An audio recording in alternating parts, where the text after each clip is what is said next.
Hello दोस्तों, my name is यश। तो अपन अपनी फास्ट एपीआई की सीरीज़ कर रहे थे एंड इस पर्टिकुलर सीरीज़ में अभी तक अपन काफ़ी चीज़ें देख चुके हैं। जैसे कि अगर अपन को अपनी पहली एपीआई बनानी है तो किस तरीके से बना सकते हैं। हमने ये देखा कि हमारे राउट्स क्या होते हैं। हमने अपने एचटीटीपी मेथड्स देखे कि हमारे कैसे गेट, पोस्ट, पुट या फिर डिलीट काम करता है। हमने ये भी देखे कि अगर हमें अपने पेलोड और रिस्पॉन्स के लिए पाइडेंटिक मॉडल्स यूज़ करना है तो किस तरीके से यूज़ कर सकते हैं। अब इस पर्टिकुलर वीडियो में अपन क्या करेंगे कि आने वाली कुछ वीडियोस में अपन एक छोटा सा एप्लीकेशन बनाएंगे जिसको अपन बोलेंगे एक टू डू ऐप। जिसमें कुछ नहीं होगा, हमारा एक बेसिक सा पाइडेंटिक मॉडल होगा जिसके अंदर हमारे पास जो भी हम टू डूज बनाएंगे वो डेटा स्टोर होगा। पाइडेंटिक मॉडल है तो प्रॉपर वैलिडेशन के साथ स्टोर होगा। और हम उसके लिए कुछ राउट्स बनाएंगे, कुछ एपीआई बनाएंगे कि अगर हमें अपने टू डू बनाने हैं तो उसकी क्रिएट एपीआई, अगर हमें सारे टू डू फेच करने हैं तो उसकी एपीआई, कोई डिलीट करना है तो उसकी एपीआई, हमें टू डू के अंदर कोई इन्फॉर्मेशन अपडेट करनी है तो उसकी एपीआई। जिससे अपन को एक आइडिया मिलेगा कि अगर अपन को किसी भी एक पर्टिकुलर टास्क को लेकर एपीआई बनानी है तो अपन किस तरीके से सोचें और उसको डेवलप करें। हम ऐसी चीजें भी देखेंगे जैसा अपन ने अपना इंस्टाग्राम का एग्जांपल देखा था कि अपन अपने पाथ पैरामीटर प्रोवाइड करके एक पर्टिकुलर यूजर की पूरी प्रोफाइल देख सकते हैं। क्योंकि जो अपना पाथ पैरामीटर होता है वो एक वेरिएबल होता है जिसकी मदद से एपीआई ये आइडेंटिफाई कर पाता है कि उसे किस पर्टिकुलर यूजर की प्रोफाइल लेकर आनी है। तो सेम तरीके से हम अपने टू डू के अंदर भी टू डू की आईडी यूज करके एक पर्टिकुलर टू डू को भी फेच कर सकते हैं। तो ये सब कुछ अपन इस पर्टिकुलर ऐप में बनाएंगे और उसको अच्छे से समझेंगे। ठीक है, तो चलिए चलते मॉनिटर पे और इसको बनाना शुरू करते हैं। तो सबसे पहले मैं क्या करूंगा कि मैं एक और फाइल बनाऊंगा विच इज todo.py और उसके अंदर अपन ये सारा कोड लिखेंगे। ठीक है, todo.py। अब अपन लाइन बाय लाइन अपना कोड लिखेंगे कि अपन कैसे अपना फास्ट एपीआई का ऐप बनाए और उसके लिए मॉडल बनाए और किस तरीके से अपन अपनी जो एपीआई है वो बनाए। तो मैं सबसे पहले क्या करूंगा कि from fast API import fast API. तो सबसे पहले मैंने अपना जो फास्ट एपीआई था वो मैंने इंपोर्ट करा। ठीक है, नेक्स्ट अपन क्या करेंगे कि अपन बनाएंगे अपना फास्ट एपीआई का ऐप। तो मैंने बोला फास्ट एपीआई ऐप और मैं क्या करूंगा app is equals to fast API. ठीक है, तो ये हमारा हो गया पहला काम कि अपन ने क्या करा, फास्ट एपीआई को इंपोर्ट करा और अपन ने फास्ट एपीआई का एक ऐप बना लिया। अब नेक्स्ट अपन क्या करेंगे कि अपन अपना जो टू डू का पाइडेंटिक मॉडल है वो बनाएंगे, पाइडेंटिक मॉडल फॉर टू डू। तो अपन क्या करेंगे कि क्लास टू डू और उसको इनहेरिट करेंगे अपने बेस मॉडल से जो कि अपन को अपना पाइडेंटिक प्रोवाइड करता है। अब इसके अंदर हम क्या करेंगे कि हम कुछ एंटिटीज बनाएंगे। पहली अपनी होगी आईडी, ठीक है, जिसका अपना टाइप होगा यूयूआईडी। ठीक है, अब ये जो यूयूआईडी है ये बेसिकली कुछ नहीं होता, ये हमें यूनिक आईडीज प्रोवाइड करता है जब भी हमें कोई भी न्यू टू डू बनाना होता है। ठीक है, और साथ में अपन इंपोर्ट करेंगे अपना यूयूआईडी 4 जो कि फाइनली आईडी बनाता है। अब ये यूयूआईडी 4 होता है ना, इस तरीके से हमारे पास यूयूआईडी 1 2 3 4 होते हैं, 5 भी होता है। लेकिन यूयूआईडी 4 क्या होता है, हमारा जो डेट टाइम फॉर्मेट होता है ना उसको यूज करके एक यूनिक आईडी बनाता है। ये जो पहला यूयूआईडी था ये हम टाइप के लिए यूज करते हैं, जैसे हमारा स्ट्रिंग, इंटीजर, फ्लोट होता है तो यहाँ पे यूयूआईडी हमारा टाइप के लिए यूज होता है। तो मैंने बोला कि मेरा जो आईडी है उसका टाइप है यूयूआईडी और उसके अंदर क्या करेंगे अपन फील्ड यूज करेंगे। अब जो फील्ड होता है वो अपन को पाइडेंटिक प्रोवाइड करता है तो मैंने उसको इंपोर्ट कर लिया। अब फील्ड के अंदर अपन क्या करेंगे, डिफॉल्ट फैक्ट्री यूज करेंगे। ठीक है, और उसके अंदर मैं पास करूंगा यूयूआईडी 4, लेकिन मैं इसको कॉल नहीं करूंगा। अब आपने अगर मेरी पाइडेंटिटी की सीरीज नहीं देखी तो आई वुड हाईली सजेस्ट कि आप वो सीरीज देखिए, उसमें आपको पता चलेगा कि डिफॉल्ट फैक्ट्री क्या होता है। मैं एक बार को बता भी देता हूं कि फॉर एग्जांपल अगर हम कोई भी अपनी पाइडेंटिटी क्लास बनाते हैं और मैं फॉर एग्जांपल यहाँ पे फील्ड ना प्रोवाइड करके डायरेक्ट यूयूआईडी 4 प्रोवाइड करूं तो एक सिंगल यूनिक आईडी प्रोवाइड होगी। जैसे ही ये कोड रन होगा तो जितनी भी आईडीज बनेंगी उसमें सेम ही आईडी होगी, क्योंकि वो हर बार एक न्यू आईडी नहीं बनाएगा, एक ही बार बना देगा और वो जितने भी न्यू ऑब्जेक्ट्स होंगे सबको प्रोवाइड कर देगा। इस लाइक अ कांस्टेंट वैल्यू मिल जाएगी। लेकिन हम चाहते हैं कि जब भी हम एक न्यू ऑब्जेक्ट बनाए हमारे पाइडेंटिक मॉडल का तब हमारे पास एक न्यू यूनिक आईडी है, इसीलिए हम डिफॉल्ट फैक्ट्री यूज करते हैं। नेक्स्ट अपन क्या रखेंगे कि हमारा जो टू डू है उसका नेम क्या होगा। उसके बाद अपन रख देते हैं कि हमारे टू डू की कैटेगरी क्या होगी, कि हम डिफरेंट कैटेगरीज में हो सकता है ना, कि जैसे वर्क हो गया, पर्सनल हो गया, कुछ भी ऐसे डिफरेंट कैटेगरीज हो सकती हैं। नेक्स्ट हमारा होगा स्टेटस। स्टेटस मतलब टू डू कंप्लीट हुआ है कि नहीं हुआ है, उसका टाइप होगा हमारा बुलियन। ठीक है, तो ये अपन ने बनाया पाइडेंटिक मॉडल। अब इसके बाद अपन क्या करेंगे कि अपन जो भी न्यू टू डूज बनाएंगे उन्हें हमें किसी ना किसी डेटाबेस में स्टोर करना होगा। लेकिन अभी अपन डेटाबेस को इंटीग्रेट नहीं करने वाले, पर उसी चीज को अपन हैंडल करेंगे एक लोकल वेरिएबल की मदद से। ठीक है, तो अपन कह सकते हैं लोकल वेरिएबल फॉर डीबी। मैंने क्या रखा उसका नाम, मैंने इसका नाम रखा db, जो कि मेरा होने वाला है लिस्ट ऑफ टू डू। ठीक है, तो बेसिकली जो कि मेरा पाइडेंटिक मॉडल है, वैसे हमारे पास मल्टीपल टू डू होंगे तो लिस्ट ऑफ टू डूज। अब इसके बाद अपन क्या करेंगे कि इसके बाद अपन अपना बनाएंगे पहला राउट, जिसको अपन बोलते हैं अपना create route, basically which is used to create new todos. ठीक है, तो ये हमारा होगा पहला राउट। अब अपन कैसे राउट बनाते हैं, विच इज @app.post, क्योंकि मुझे कुछ क्रिएट करना है तो पोस्ट, और मैंने अपना जो राउट है उसका मैंने नाम दे दिया फॉर एग्जाम्पल क्रिएट। ठीक है, अब मैं क्या करूंगा, नेक्स्ट मैं एक फंक्शन बनाऊंगा which is create todo, और उसके अंदर मैं एक पेलोड लूंगा, उस पेलोड का नाम क्या होगा मेरा टू डू। ठीक है, और वो क्या करेगा कि जो भी मेरा टू डू आया है उसको जो मेरा डेटाबेस है विच इज डीबी वेरिएबल, उसके अंदर स्टोर कर देगा और मुझे रिटर्न कर देगा कुछ।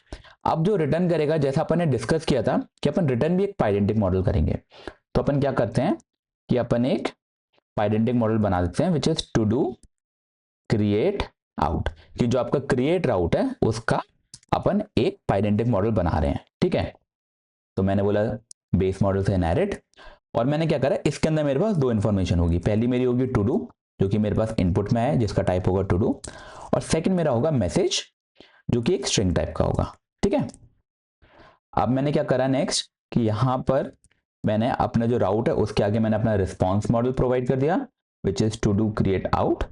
जो मेरा एपीआई का फंक्शन है उसके आगे भी मैंने जो मेरा रिटर्न टाइप था वो मैंने डाल दिया टू डू क्रिएट आउट।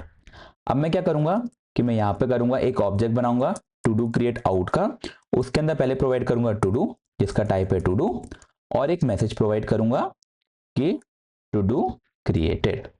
तो ये मेरी हो गई पहली एपीआई। मैं क्या करूंगा, इसको सेव, और अपन इसको रन करने से पहले एक और एपीआई बनाते हैं which is going to be our get API, कि मेरा जो भी टू डू क्रिएट हो रहा है मुझे उसको फेच भी करना है।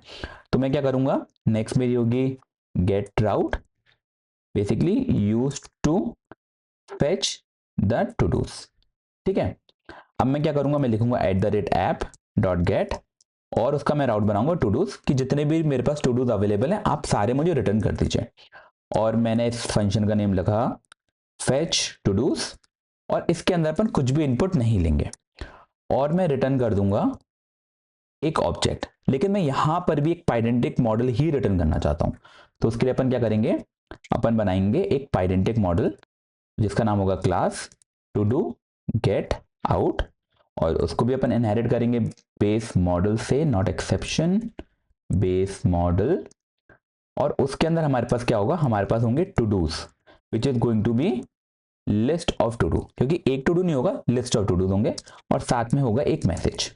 ठीक है, अब अपन क्या करेंगे, अपन यहां पे बोलेंगे अपना टू डू गेट आउट, मतलब बेसिकली जो गेट है उसका अपन एक आउटपुट पाइडेंटिक मॉडल बनाया है जिसके अंदर होंगे हमारे टू डूज, जिसके अंदर हम भेजेंगे डीबी, क्योंकि डीबी हमारा होल्ड करता है लिस्ट ऑफ टू डूज, और साथ में एक मैसेज कि टू डूज फेच। ठीक है, तो इस तरीके से हमारा गेट राउट भी हो गया रेडी। मैंने इसको किया सेव। इसके बाद अपन क्या करेंगे कि अगर आप देख पा रहे हैं कि जो ये मेरा पाइडेंटिक मॉडल है which is todo get out, और जो मेरा पाइडेंटिक मॉडल है टू डू क्रिएट आउट, इसमें जो टू डू है वो डिफरेंट है, पर जो मैसेज है वो मेरा कांस्टेंट है, कि मैंने यहां पर भी मैसेज भेजा, यहां पर भी मैसेज भेजा, और आगे मैं जितने भी पाइडेंटिक मॉडल बनाऊंगा जिसको मैं रिस्पॉन्स के लिए यूज करूंगा उसमें एक मैसेज की तो होने वाली है। तो क्या अपन कुछ कॉमन चीज बना सकते हैं इसको हैंडल करने के लिए, तो यस अपन बना सकते हैं। अपन वो देखते हैं, मैं क्या बनाऊंगा, मैं बनाऊंगा एक बेस पाइडेंटिक मॉडल फॉर रिस्पॉन्स। ठीक है, जिसका मैं नाम रखूंगा क्लास बेस आउट, जिसको भी मैं इनहेरिट करूंगा मेरे बेस मॉडल से, और उसके अंदर मेरे पास होगी एक मैसेज की जो कि स्ट्रिंग टाइप की होगी, और मेरे पास होगी एक एरर की जो भी स्ट्रिंग टाइप की होगी, और उसके अंदर मैं एक डिफॉल्ट वैल्यू रख देता हूं नन, क्योंकि हो सकता है कि मेरे पास कोई एरर आ जाए, उसके लिए मुझे एरर की यूज करनी पड़ेगी। अब मैं क्या करूंगा, ये जो मेरा टू डू क्रिएट आउट है ना, इसको मैं इनहेरिट कर रहा था बेस मॉडल से, अब मैं इसको इनहेरिट करूंगा बेस आउट से, और मैं जो मैसेज है उसको हटा दूंगा। सिमिलरली जो मेरा टू डू गेट आउट है उसको भी मैं इनहेरिट करूंगा बेस आउट से।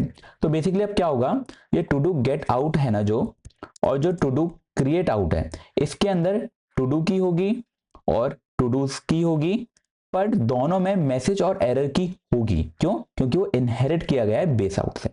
तो इस तरीके से हम अपने ये दो कीज जितने भी नए पाइडेंटिक मॉडल बनाएंगे उसमें डायरेक्टली पास कर सकते हैं। तो इस तरीके से अपना एक कॉमन अपन ने बेस आउट करके पाइडेंटिक क्लास बना दी। अब क्या किया, मैंने इसको सेव किया और इसको अपन क्या करेंगे, अब रन करेंगे।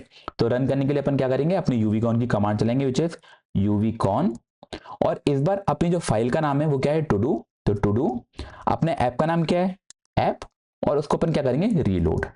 मैंने इसको रन किया, ये मेरा सक्सेसफुली रन हो चुका है।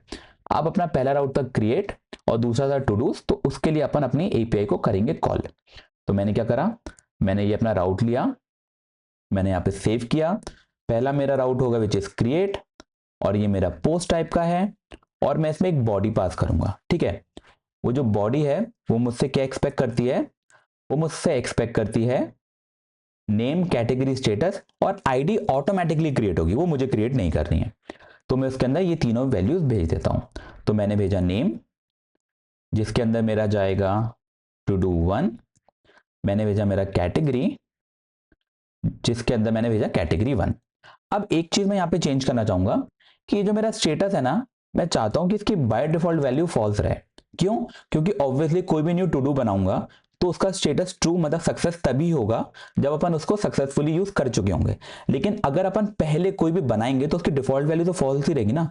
तो मैंने उसको बना दिया, मैंने इसको किया सेव, मेरा जो सर्वर है मेरा हो गया रीस्टार्ट। तो अब मुझे यहां पर मेरा जो स्टेटस है वो भेजने की जरूरत नहीं है। अब मैं क्या करूंगा, मैंने किया सेंड। तो आप देख सकते हैं कि मेरा टू डू क्रिएट हो चुका है, एरर नन है, मेरी एक यूनिक आईडी बन चुकी है, मेरा नेम आ गया टू डू 1, कैटेगरी आ गई कैटेगरी 1, और स्टेटस मेरा आ गया फॉल्स। अब अपन ने एक और एपीआई बनाई थी विच इज टू डूज, जिसमें अपन सारे के सारे टू डूज को कर सकते हैं गेट। ठीक है, तो मैंने किया टू डूज और मैंने किया सेंड। तो आप देख सकते हैं कि मेरे पास एक आ गई की message todos fetch error, और टू डूज मेरी क्या है, एक लिस्ट ऑफ टू डूज है। अपन एक काम करते हैं, अपन यहाँ पे एक और टू डू बनाते हैं विच इज टू डू 2, और उसकी कैटेगरी अभी भी 1 ही है। मैंने किया सेंड। तो आप देख सकते हैं जो मेरी यूनिक आईडी थी वो मेरी हो गई चेंज, और मेरे पास न्यू टू डू आ गया। अब मैंने क्या किया कि मैंने इसको फिर से कॉल किया। अब मेरे आप देख सकते हैं मेरे पास दो टू डू आ गए, पहला था मेरा टू डू 1, सेकेंड था मेरा टू डू 2। तो आप देख सकते हैं कि अपनी एपीआई सक्सेसफुली काम कर रही है, और अपन ने इस तरीके से अपनी पहली दो एपीआई बना ली अपने टू डू एप्लीकेशन की। ठीक है, तो बेसिकली ये था अपना फर्स्ट स्टेप कि अपन को टू डू किस तरीके से क्रिएट करना है और टू डूज को किस तरीके से फेच करना है। अब नेक्स्ट वीडियो में अपन ये देखेंगे कि अगर अपन को टू डू किसी आईडी के थ्रू फेच करना है तो कैसे करें, मतलब अपन एक सिंगल टू डू फेच करना चाहते हैं ना कि सारे टू डूज, तो वो किस तरीके से करें वो अपन देखेंगे अपनी नेक्स्ट वीडियो में। ठीक है, तो आई होप आपको समझ में आ गया हो। अगर आपको कुछ भी डाउट हो कोड से रिलेटेड तो आप कमेंट सेक्शन में बता दीजिए, मैं आपकी हेल्प करने की पूरी कोशिश करूंगा। अगर आपको ये पर्टिकुलर वीडियो अच्छी लगी हो तो do like, share and subscribe. मिलते हैं अगली वीडियो में, तब तक के लिए bye bye. Hold on tight to the feeling, but it's a roller coaster in my head.